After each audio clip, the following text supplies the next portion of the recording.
ঠিক আছে দেউতা, তোমালোকে যিহেতু এটা ভুল সিদ্ধান্ত লৈ মোৰ জীৱনটো অন্ধকাৰৰ মাজলৈ ঠেলি দিলাই, এতিয়া আৰু তোমালোকে মোৰ একো কথা চিন্তা কৰিব নালাগে। চুকু, মই জীয়াই থাকিলেও বা মৰি গ'লেও তোমালোকে মোৰ একো খবৰ নল'বা। মই এতিয়া ভাবিবলৈ বাধ্য হলো যে মোৰ কোনো নাই, মই ঘাট মাউৰা হলো। চুকু, তুমি এইবোৰ কি কৈছা? মই যি কৰিছিলো তোমাৰ ভালৰ কাৰণে কৰিছিলো, তোমাৰ ভৱিষ্যতৰ কথা ভাবি কৰিছিলো। আজিৰ পৰা আৰু এইখন ঘৰত মই কেতিয়াও ভৰি নিদিওঁ দেউতা। চুকু, তুমি এনেকৈ নাযাবা। মোৰ ভুল হৈছে, মই মানি লৈছো, কিন্তু মই ভুলবোৰ শুধৰাবলৈ মোক এটা সুবিধা দিয়া। তুমি এনেকুৱা ভুল কৰিলা, য'ত শুধৰাবলৈ কোনো সুৰুঙাই নাই। তুমি এনেকৈ গুচি গ'লে মায়ে বৰ দুখ পাব। তুমি মোৰ ওপৰত বিশ্বাস কৰা, মই সকলো ঠিক কৰি দিম। মই সমীৰণকো ক্ষমা খুজিম। চুকু, তুমি গুচি গ'লে আমি কেনেকৈ থাকিম? তোমাৰ অবিহনে আমাৰ কোন আছে চুকু?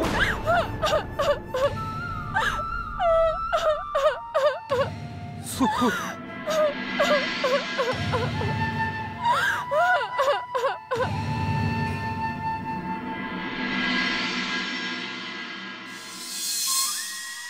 আম্মা পানী এগিলাছ দিয়াচোন।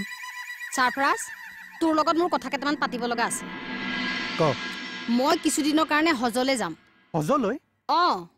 এই ঘৰখনত থাকি মোৰ বৰ অশান্তি লাগিছে। ঘৰখনৰ কাৰণে, তোৰ কাৰণে, মোহৰৰ কাৰণে কিমান ভাবিলো, কিন্তু মোৰ কি লাভ হ'ল? এতিয়া মই সকলো মায়া মোহ এৰি মই হজলৈ যাম। জীয়াইনো থাকিম কেইদিন? এতিয়াৰ পৰা আৰু মই কাৰো কথাই নাভাবো। আম্মা, তোৰ আজি কি হৈছে? হ'ব, মোৰ ল'ৰা হয়, তই যিখিনি সুখ দিব লাগে সেইখিনি আতিছে। তই যেনেকে ইচ্ছা তেনেকে কৰি চলি থাকিব পাৰিবি। মোৰ কথা ভাবিব নালাগে। জীয়াই থাকিলে কেতিয়াবা উভতি আহিম, আৰু উভতি নাহিলে জানিবি মই আৰু এই সংসাৰত জীয়াই নাই। চাওঁ, এৰি দে। আম্মাই হঠাৎ এনেকুৱা সিদ্ধান্ত ল'লে যে?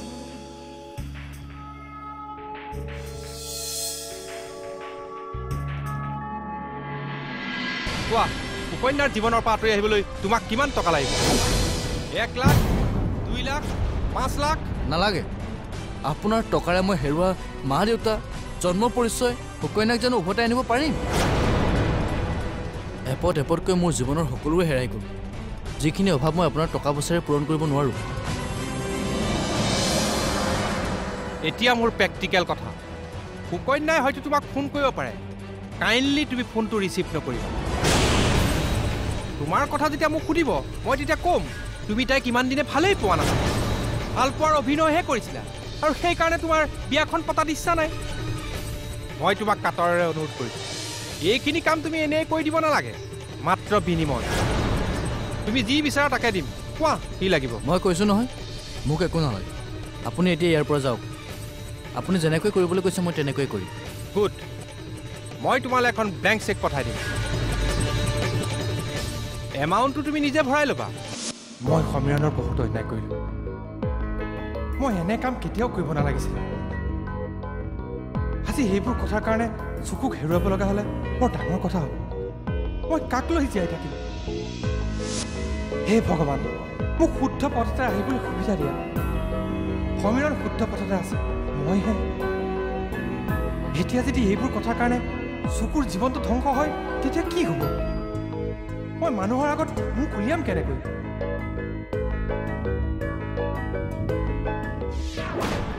তুমি মোক এনেকৈ ফোন কৰি হ'লে কিয় মাতিলা? সমীৰণ, কালি মই দেউতাক সকলো কথাই ক'লো। এতিয়া আৰু মোৰ সেইখন ঘৰত থকাৰ কোনো ইচ্ছা নাই। এতিয়া দেউতাই কথাবোৰ বুজি পাইছে, কিন্তু এতিয়া জানো বুজি পাই কিবা লাভ আছে? কালি মলয়লৈ ফোন কৰিলোঁ, মলয়ো মোৰ ফোন ৰিচিভ নকৰে। এতিয়া তুমিয়ে কোৱা, মই জীয়াই থাকি কি কৰিম? মই তোমাৰ হৈও থাকিব নোৱাৰিলোঁ, আৰু মলয়ৰ হৈও থাকিব নোৱাৰিলোঁ। গতিকে শেষবাৰৰ কাৰণে তোমাক এবাৰ চাই যাওঁ বুলি মাতি পঠালোঁ। ইয়াৰ পাছত আৰু তুমি এনেকৈ নক'বা সুকন্যা। সকলো ঠিক হ'ব। অহৰহ মই কেনেকৈ সমস্যাবোৰ সমাধান কৰিব পাৰোঁ তাকে চিন্তা কৰি আছোঁ। এতিয়া আৰু ঠিক হোৱাৰ সময় নাই। তুমি মোৰ ওপৰত ভৰসা ৰাখা সুকন্যা। কাইলৈ তুমি মোৰ লগত এবাৰ গুৱাহাটীলৈ ব'লা। মই শেষবাৰৰ কাৰণে মলয়ক এবাৰ লগ পাব বিচাৰোঁ। ভগৱানে ইমানবোৰ সমস্যা আনিছে যেতিয়া নিশ্চয় ইয়াৰ সমাধানৰ পথো দিছে। যাম। তাৰ আগতে এটা সৰু কাম আছে, সেইটো সম্পূৰ্ণ কৰিয়েই যাম। তাৰ পাছত মলয় মোক গ্ৰহণ নকৰিলেও কোনো কথা নাই মই নিজৰ ৰাস্তা নিজে বাছি ল'ম